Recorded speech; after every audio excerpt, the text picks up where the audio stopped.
आज़मा बीबी, पानी जो है वो ज़िंदगी है, पानी के बगैर गुजारा नहीं है। 3 जो मशरकी दरिया थे वो इंडस वाटर ट्रीटी में पहले देकर मेरे तो ख्याल में काफ़ी बड़ी कमज़ोरी वाला माहिदा किया गया था। मैं उसको बहुत ज़्यादा उसका हामी नहीं था। बहुत ही आपने एक पंजाब का हक़ है, 3 दरिया उसको इंडिया के हवाले 100% कर दिए हुए हैं। अब बाकी 3 दरियाओं के ऊपर अगर वो हमारे हक़ पे डाका मारेगा तो आपको क्या करना चाहिए?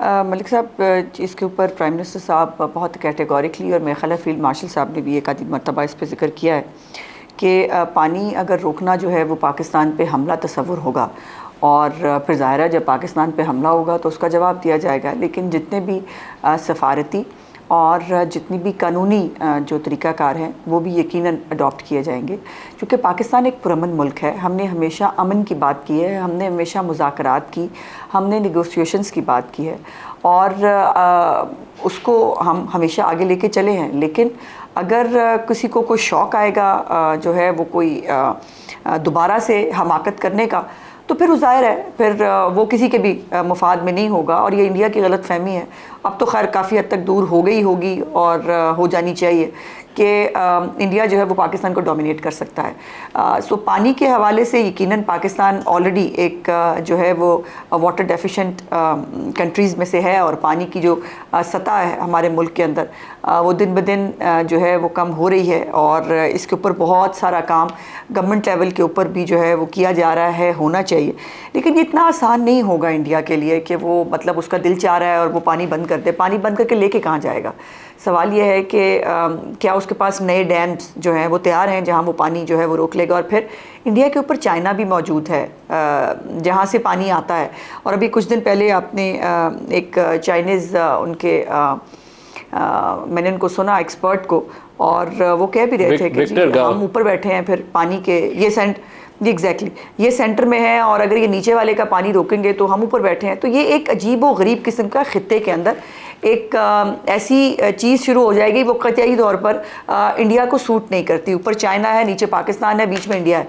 सो वैसे इंडिया के बुरे दिन चल रहे हैं। मुझे तो लगता है कि वो सिफारती तौर पर भी मार खा रहे हैं, वो अपने मुल्क के अंदर भी मार खा रहे हैं, और उनकी कोई भी उनसे बन नहीं पा रहा कि जो वो चाहते हैं वो नहीं कर पाएंगे, और इंशाअल्लाह ताला उनको करने नहीं देंगे। जहाँ तक आलमी अदालत में जाने की बात है, जहाँ पर सफारतकारी के ज़रिए जो है इन बातों को टेकअप किया जा रहा है और एग्रेसिवली किया जाएगा, और बिल्कुल इंडिया को पाकिस्तान का पानी रोकने की इजाज़त नहीं दी जाएगी। ये बहुत क्लियर होना चाहिए। अच्छा खोकर साहब, जो रावी, ब्यास, सतलुज वो हम दे चुके हैं, अब इंडस के ऊपर आपका ज़्यादा है। चनाब के ऊपर वो डिस्ट्रप्शन मेरा तो ख्याल है क्रिएट कर सकते हैं। हम लोग कहते हैं कि अभी वो डैम नहीं बना सकता, लेकिन वो रंबीर कनाल से भी कर सकता है, वो आपका बगली हार से भी कर सकता है। आपको उसके लिए स्ट्रेटजी बनानी चाहिए, और साथ ही साथ अपने डैम कैसे बनाने हैं, नई स्टोरेजेस कैसे बनानी है। हम कालाबाग पे लट पड़ते हैं, किसी दूसरे डैम पे लट पड़ते हैं। क्लियरली एक चार्ट हमारे सामने मेज़ पे पड़ा होना चाहिए कि अगले 5 साल का ये प्लान है हमारा। मलिक साहब, पहले ही पाकिस्तान दुनिया भर में सबसे ज़्यादा जो वाटर स्ट्रेस्ड कंट्रीज़ हैं उनके अंदर सर फहरिस्त ममालिक में शामिल है। इसी के साथ आप दूसरा फैक्ट कंसिडर कर लें कि अभी जो लेटेस्ट एक जर्मन रिसर्च आई है, ऑर्गेनाइजेशन ने की है, कि दुनिया भर में क्लाइमेट चेंज के जो सबसे ज़्यादा इफेक्ट्स हैं और इफेक्ट होने वाले ममालिक हैं, उनमें पाकिस्तान नंबर 1 है, टॉप ऑफ द लिस्ट है। अगर आप इन 2 फैक्ट्स को साथ रख के अपनी अगली कई दहाइयों की प्लानिंग करें तो आपके ऊपर ये बात वाज़ेह होनी चाहिए कि हमें वाटर स्टोरेज, हमें वाटर का एफिशिएंट यूज़, इन सारी चीज़ों, एग्रीकल्चर के अंदर जो सबसे बड़ा हम इस्तेमाल करते हैं पानी, एफिशिएंट फार्मिंग, हमें इन सारी चीज़ों के ऊपर बढ़ना पड़ेगा। लेकिन जब आपके क्लाइमेट चेंज के बाद सिस्टम के अंदर पानी, ग्लेशियर्स आपके तेज़ी से मेल्ट हो रहे हैं, आपका जब रिवर सिस्टम के अंदर जो सबसे बड़ा आपका रिवर सिस्टम है इंडस, उसकी जो ट्रिब्यूटरीज हैं जो आपके पास ऑलरेडी एलोकेटेड वाटर है, अगर वो भी उसमें भी रिडक्शन आ जाएगी तो जो आपका डाउन स्ट्रीम सिंध पूरा और हत्ता के कुछ जनूबी पंजाब के एरियाज भी वो मुकम्मल तौर पर मुतासर हो जाएंगे। तो हमारे लिए तो ये लाइफ और डेथ का मसला है कि अगर इंडिया इसकी रिडक्शन करता है यूनिलैटरली, जो कि वो नहीं कर सकता अपनी ट्रीटी ऑब्लिगेशन से डिपार्चर, अगर वो करता है तो फिर हमें अपनी सर्वाइवल के लिए एक जंग खुद ही लड़नी पड़ेगी। हम ये कतन इजाज़त दे नहीं सकते कि उसके ऊपर से कैनाल्स निकाली जाएं।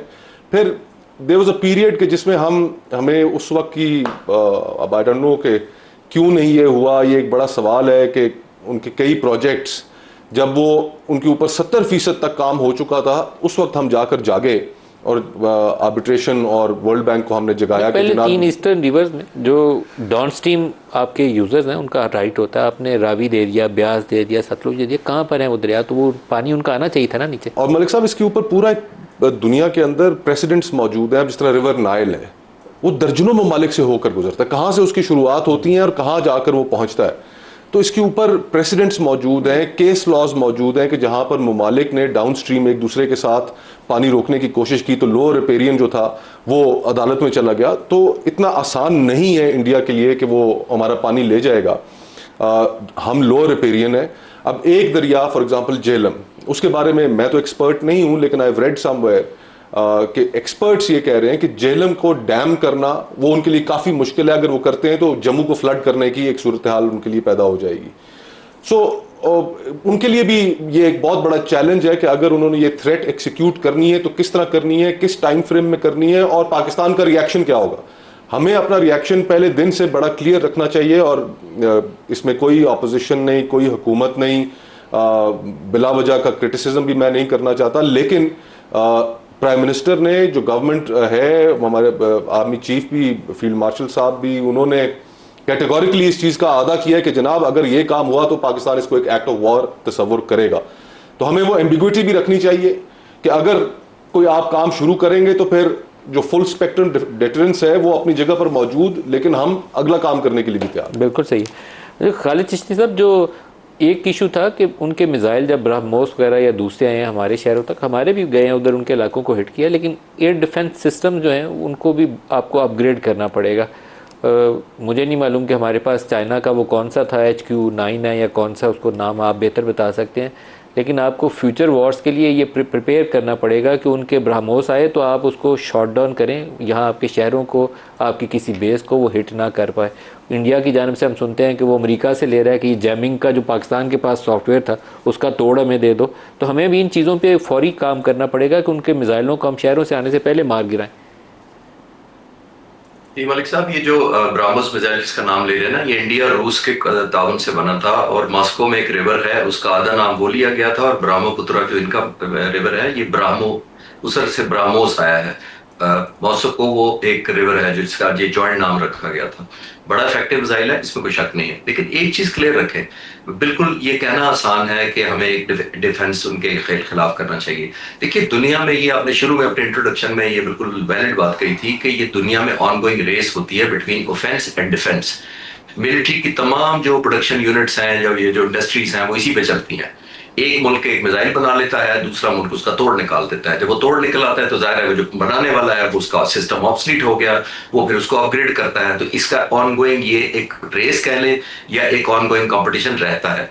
किसी स्टेज पे मैं नहीं समझता कि कोई मुल्क भी दुनिया का ये कह सकेगा कि हमारा एयर डिफेंस इम्प्रेग्नेबल है। इस वक्त ये क्लेम नहीं हो सकता। ये ऑनगोइंग है, जैसे कंप्यूटर आज आपने ये ले लिया दूसरा आ जाएगा। तो मैं ये बिल्कुल नहीं कह रहा कि अपग्रेड नहीं करना चाहिए, लेकिन अगर कोई हाइपोथेटिकली हुकूमत कोई 10-20 बिलियन डॉलर इकट्ठे भी किसी को दे दे और फिर पूछे कि नाउ आर वी इम्प्रेग्नेबल, अब कोई दाखिल नहीं होगा स्पेस में, हमारी एयर स्पेस में, तो I will give the answer as a student of strategy, no, ये नहीं हो सकेगा किसी वक्त। ये छोटी जीरो टॉलरेंस या फुल प्रूफ सिस्टम दुनिया में आया ही कोई नहीं है। आपने बड़े बड़े मुल्क देख लिए, इजराइल का भी देख लिया है और बाकी मुल्कों को भी देख लिया। Having said that, जैसे मैंने अर्ज किया कि ये ऑनगोइंग है और कंटिन्यूस एफर्ट है। जहां तक आपने साइबर की बात की है, वैसे तो आप देखें कि अभी यूक्रेन ने